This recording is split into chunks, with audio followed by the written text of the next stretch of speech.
Scheduling an exhibition game with Kansas was a really good idea.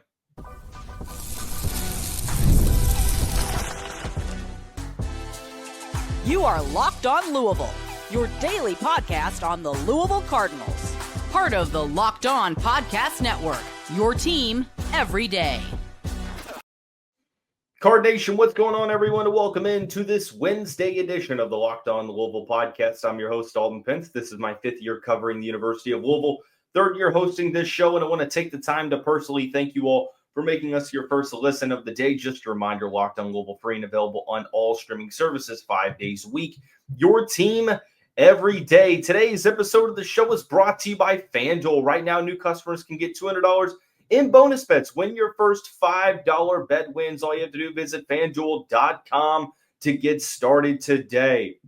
Diving into another weekly mailbag, 8 total questions, some really thought-provoking questions that you all have asked me to answer, some this or that type questions, and much, much more. Of course, we are in off-season mode, 3 episodes a week, 12 episodes a month for the show moving forward. So let's dive into these questions, because I think that this is a unique mailbag because we've never had this many questions based upon hypotheticals.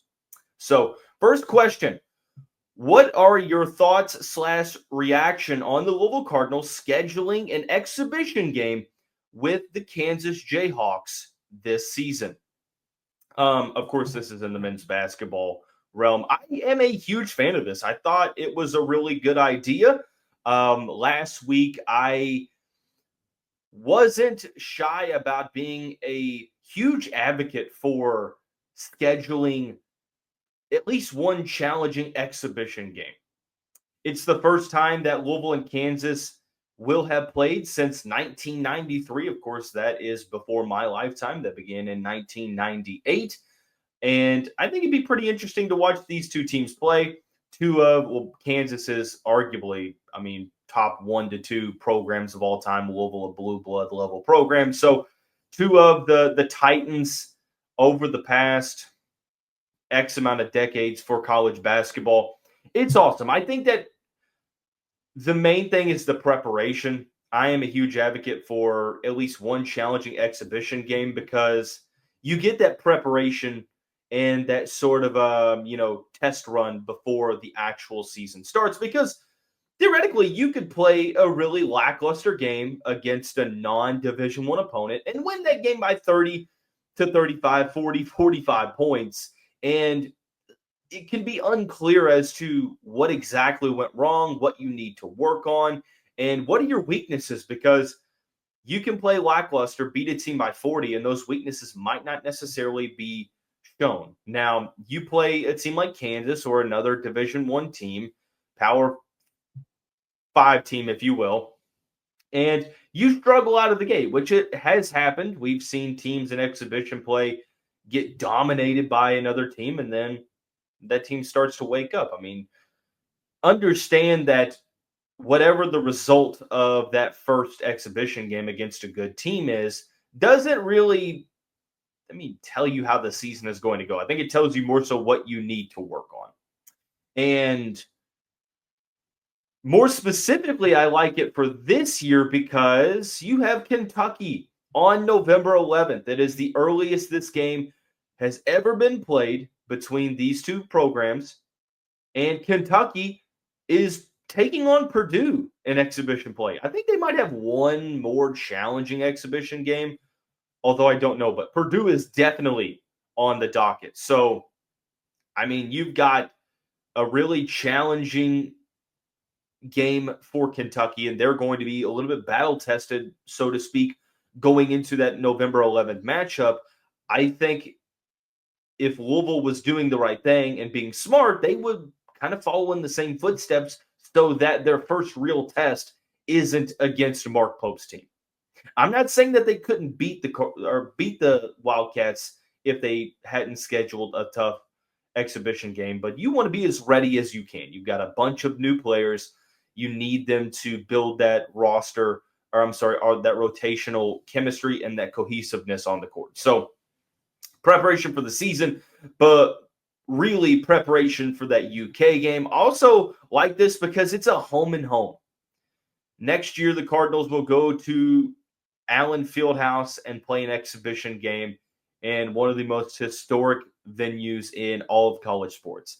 I honestly might make that trip because I've always wanted to go there, just like I've always wanted to go to Cameron Indoor and Chapel Hill and all of these other historic arenas. I think that it'd be really cool to be able to play there, increase the exposure. And not to mention, you're bringing more fans into the KFC Yum Center this year, and it's for an exhibition game. So that excitement comes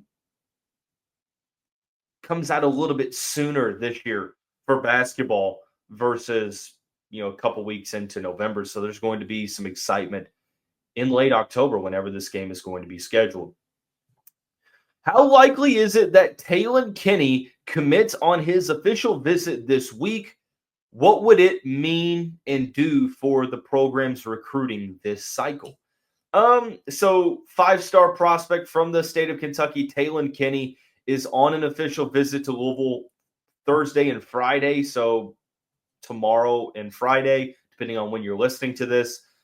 He just recently signed with Adidas. So I think that the timeline there, or just the timing on that with him announcing that he's going to be an Adidas athlete while having that official visit for Louisville scheduled for the end of this week, I think that some view it as, well, it's too good to be true. It's too good to be coincidence. Whichever way that you look at this, I'll say unlikely that he commits because we're not seeing a ton of top recruits commit to schools just yet. Like, we're getting there. It's June 4th, so you're going to see more and more guys commit as the summer goes along, as AAU ball continues and closes up at the end of the summer. 2 of the 20 top 20 prospects have committed to programs, according to 24/7 Sports. Could Talon Kenny be the next? I say unlikely. I think that, of course, it's possible. And it would be huge if the Cardinals could convince him to commit. I'm not sure that they will be able to this early on. Like, usually top prospects want to go through the process. They want to take their visits. And this is really any prospect at this point. They want to take their visits. They want to, understand what each program can do for them, understand what all is out there NIL-wise. But if Adidas is helping out and Louisville's able to get this commitment, it would be huge. Now, for lower ranked players, it would be smart to commit to places early on because most of the time they're getting overlooked because programs are prioritizing transfer portal recruiting. But with these top 20 guys, you're going to be prioritized regardless. So what would it mean for the program in terms of recruiting for 2026? I think it just sort of it turns eyes towards Louisville. Like, of course, this time last year, you had the juice of the offseason with Pat Kelsey coming in and recruiting the portal well, but there wasn't any on-court success. So the Cardinals built the relationships really quickly with 2025 top prospects. They were severely involved with some of them, and they just didn't win many of them. They won the Michael Brown Jr. sweepstakes in January, but, London Jameson, Shelton Henderson, the list goes on. 2026 recruiting, you've had an additional year to build the relationships. You have on-court success where you won over 25 games. You got back to the NCAA tournament in year 1. You were the 2 seed in the ACC. So you have a little bit more convincing that you can do. And if you get a early summer commitment from a top 20 player, Talon Kenny, who is one of the elite guards in the class, I think it just sort of reaffirms that Pat Kelsey is here for the long haul. Like, this wasn't just a flash in the pan year. Like, he's going to continue the level of recruiting that he's doing. So I think that it would just be huge for an optics level. Of course, you are able to get a potential crown jewel in the class. At least, we talked about, I would like to see 2 elite prospects in this class, and Talon Kenny being one of them would be huge. And then you can sort of put all your eggs in the Tyron Stokes basket, or you can try to bring in another additional elite guard, go to the front court prospects. Like it takes a lot of pressure off the coaching staff in the recruiting department if you go ahead and get an elite prospect like a Talon Kenny early on. So when we come back, we've got some pretty interesting hypothetical questions. Some this or that type questions, 3 questions in total that we're going to try to answer when we come back on this Wednesday off-season edition of the Locked On Louisville podcast. Card Nation, today's title sponsor of the show is FanDuel. The NBA Finals are almost here. Every night, every game delivers highlight-worthy performances, major momentum shifts, and can't-miss moments. Whether it's a game-winning shot or a breakout player, there's never been a better time to get in on the action. Shai Gilgeous-Alexander versus Tyrese Haliburton on the largest stage. FanDuel makes it easy to stay in the NBA Finals before tip-off and live with player props, performance trends, and same-game parlays. But it's also great for baseball. Here's the 3-leg same-game parlay that I'm going with. Of course, do your research, but this is what I'm going with tonight. I'm a huge Houston Astros fan. I think that they're going to get the W on the road in Pittsburgh tonight, so I took Astros minus 130 for the money line. I took Jeremy Pena, 2+ total bases at minus 135. He's been one of the best hitters in baseball since moving up to that leadoff spot, and I'm going to have him in this. I'm also going to go to the Washington Nationals versus Chicago Cubs and take the Nationals money line at plus 118 at home. I like the Cubs, but Mackenzie Gore has been one of the better starting pitchers in the National League this season, so I'm going to go with the Nationals here at good value. So do yourself a favor, do your homework, and if you are new to FanDuel, it's the perfect time to sign up. Head to FanDuel.com and place your first $5 bet. If it wins, you'll get $200 in bonus bets. Make every moment more with FanDuel, an official sports betting partner of the NBA. Card Nation, thanks again for making us your first listen of the day. Just a reminder, the Locked On Louisville podcast is free and available on all streaming services 5 days a week. Your team every day. Continuing on along in the weekly mailbag, 3 really solid hypothetical questions that we are going to answer. Let's get on with the first one. Do you think we will achieve all 3? Get to the College World Series, achieve a college football playoff bid, and win a men's basketball tournament game? This is really interesting because, oh gosh, I'm torn on one of these. I do think that the Louisville Cardinals baseball program will win the 3-game series over Miami and get back to the College World Series for the first time since 2019. I think that is going to happen. I think that with the way that the roster was transformed and going into his second year, I think that Pat Kelsey and the Louisville men's basketball program are going to win a tournament game this season. I think that they are one of the top teams in college basketball, and I think that if they have a season that I believe that they can have, then I think that they are going to win at least one tournament game. But will they get a college football playoff bid? Something that they have never done before. Gosh, I hate that I'm going to say this, but I'm going to go with no at the moment.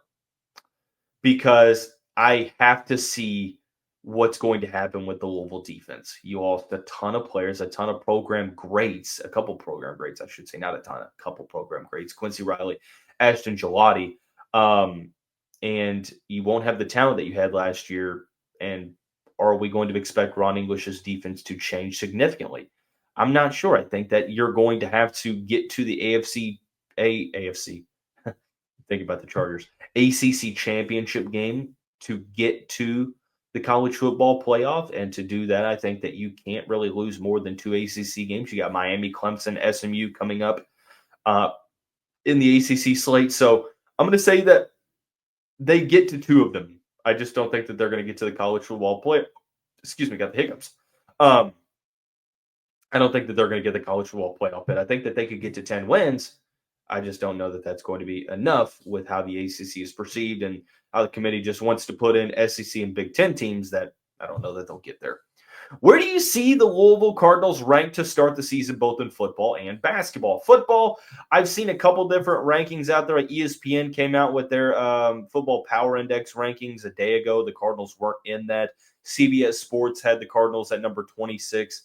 I don't think that Louisville's going to be ranked to start the year. I think that they're going to be right on the outside of the rankings. I think that, 26 to 35 will be where the Cardinals are at, and if they handle business early on in the non-conference schedule, I think that they're going to be ranked probably pretty quickly in the season, but I don't think that they're going to start out ranked. If they do, it'll be in that 20 to 25 range, in my opinion. Basketball, however, I think it'll be top 10. Could there be a way that top 15 is possible? Yeah, I still think Louisville's a top 10 team. Top 5, probably not at the moment. Are they a top 5 team? Maybe. Will they be ranked one to start the year? Probably not. I think that they're going to be in that 5 to 10 range. Like, if you maybe just choose, I'd say number 8 and number 9 is where I think the Cardinals will start out the season ranked. Final question of this segment. If Louisville wins this year's Super Regional, will this be the most satisfying Super victory since 2007? Well, the Cardinals have won Super Regionals in 2013 and 2014 and 2017 and 2019. Will this be the most satisfying one?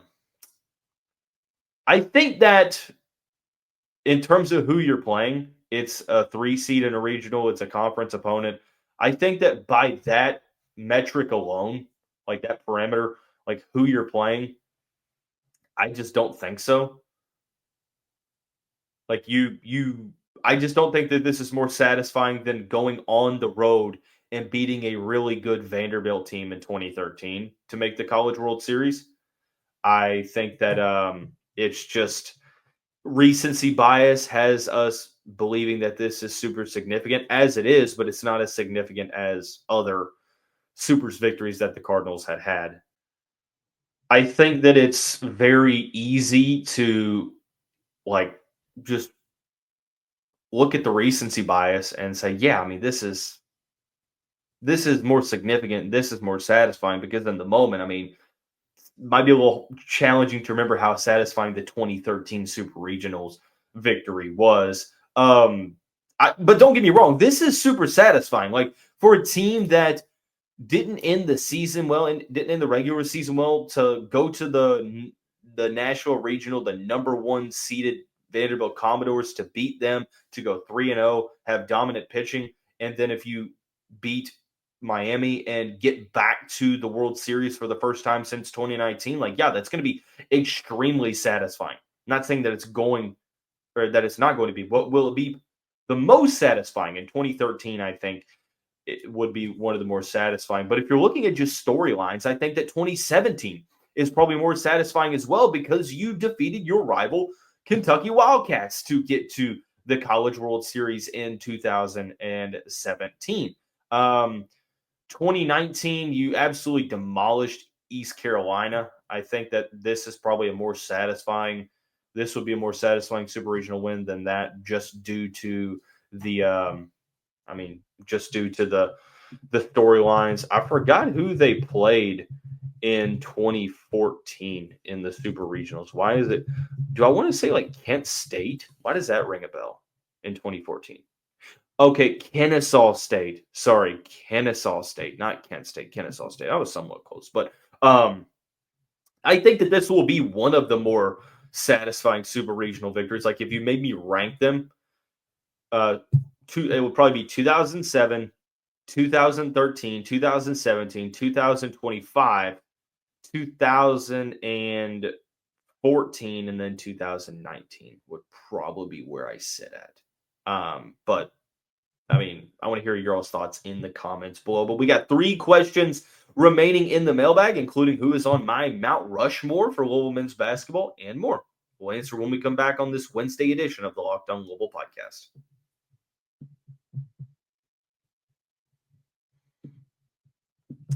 Card Nation, just a reminder that this is the off season for the Locked on Louisville podcast, so only 12 monthly episodes. Just a heads up there. But let's continue along in the weekly mailbags. Like I said, some great hypothetical questions surrounding some historical things, what's going to happen in the future, and much more. And I think that this is a pretty interesting mailbag, but I like it. It's June 4th. There's not much going on, guys, outside of Louisville baseball. I mean, we're waiting for some Ali Khalifa news, football news. I mean, it's just we're in that lull of the calendar where there's just not much going on. All right, first question of the third segment. Who is on your Mount Rushmore of Louisville men's basketball? That's pretty challenging. I think that three are pretty set in stone for me. Daryl Griffith is one of them, the career scoring leader for the Cardinals. Purvis Ellison is also on the list for me. Two guys that were, instrumental in the amount of success that the Cardinals had in the 1980s. In late 70s, I guess. But who else is on there? Well, I'm throwing Wes Unseld onto the I'm throwing him onto the Mount Rushmore. Might not necessarily be up there in terms of career scoring numbers, but I think a lot of that could be pace of play. But Wes Unseld is the leader for single game scoring with 45 points against Georgetown in the 67-68 season. Louisville native that had a pretty solid NBA career as well for the Bullets. Just one of those players that you probably, if you know a lot about Louisville basketball, you probably do think about Wes Unseld. But if you are one of the younger fans like me, Wes Unseld was probably playing before your parents were even alive, or right there around that time in the mid to late 60s. So I'm going to throw Wes Unseld on there. And then after that, gosh, this is a tough one, guys. This is a tough one because I went back and forth. But don't hate me for this. If you're a little bit older, understand that I went down the line and I thought about DeJuan Wheat, and he was right on the outside looking in. I thought about Reese Gaines. I thought about Milt Wagner and LeBradford and Derek Smith and Charlie Tyree and Bud Olson. I'm going to throw Russ Smith. I'm going to throw Russ Smith on there. National champion, #1 in steals in program history, elite for the Cardinals from 2012 to 2014, one of the top 5 scorers in program history, and #1 in career steals per game, or career, overall in the career. I'm going to go with Russ Smith. You could throw a couple different players in there. Let me know who your Mount Rushmore would be for the Louisville men's basketball program in the comments below.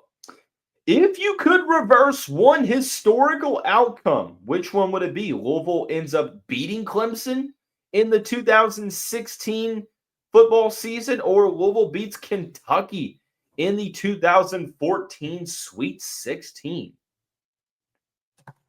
Oh, man. On one hand, if you beat Kentucky in 2014, I think that team has a chance to go on and cut the Nets down. But if you beat Clemson in 2016, you're 5-0, and you're in the driver's seat to get into the college football playoff. But I'm going to go with the Sweet 16 game here because the Cardinals did lose the last 2 games of the season in football.